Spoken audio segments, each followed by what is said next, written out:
Hi అండి, లోహిలీలా TV ఛానల్కి స్వాగతం సుస్వాగతం. ఏం లేదండి, నేను బిగ్ బాస్ నేను రాత్రి 10:30కి అయిపోయింది కదా. కళ్యాణ్ పడాల గారు గెలిచారు, కానీ గెలిచినమ్మటే ట్రోఫీ తీసుకున్నారు.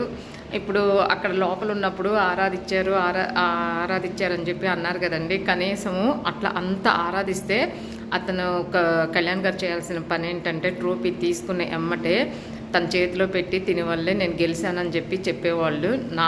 నాకు తెలిసినంతవరకు అయితే అంతే. తర్వాత లేదు అంటే స్టేజ్ పైనే ఇప్పుడు ఫస్ట్ గెలవంగానే సంతోషపడ్డారు, తర్వాత నాగార్జున కాళ్ళ మీద పడి దండం పెట్టారు. ఆ తర్వాత మరి తనని హగ్గుల మీద హగ్గులు చేసుకుంటూనే ఉన్నారు కదండి లోపల. అలాంటప్పుడు హగ్ చేసుకొని థ్యాంక్ యూ నాకు ఇంత విజయాన్ని చేకూర్చినందుకని చెప్పి తనకు చెప్పినా కూడా అప్పుడు తన చేసింది లోపలంటే ఆరాధించిన దానికి విలువ ఉండేది. ఏదైనా అంతేనండి, ఎవరైనా గెలిచినంత వరకే, గెలిచిన తర్వాత ఇవన్నీ ఏమి ఉండవు. అది కూడా స్పీచ్లో ఏం చెప్పారంటే ప్రియా శెట్టి గారును శ్రీజ గారు నాకు సపోర్ట్ చేశారు, కానీ లాస్ట్ బట్ నాట్ అని చెప్పి తనుజ గారి గురించి చెప్పారు. తను నాకు సపోర్ట్ చేసిందని. కానీ ఫస్ట్ చెప్పాల్సిందే తనుజ గారి గురించి, తర్వాత వాళ్ళ గురించి చెప్పాలి. ఎందుకంటే తనే చెప్పుకుంటున్నారు కదా నాకు బాగా సపోర్ట్ చేసిందని. ఏదైనా కానీ ఏం ఉండదండి. గేమ్ కోసం అలా చెప్తూ ఉంటారు, అవి జరుగుతూ ఉంటాయి.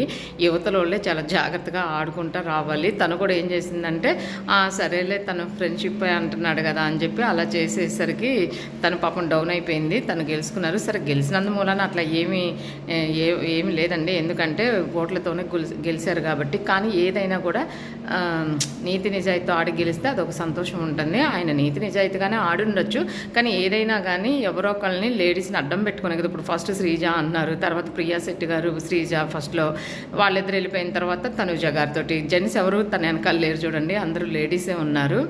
ఎప్పుడైనా సరే ఆటే అంతా లోపల ఎవరో ఒకరిని సపోర్ట్ తీసుకొని ఎవరో ఒకరిని తొక్కి పైకి రావటమే అన్నట్టుగానే బిగ్ బాస్ కూడా అట్లాగే డిజైన్ చేసి ఉంటుంది.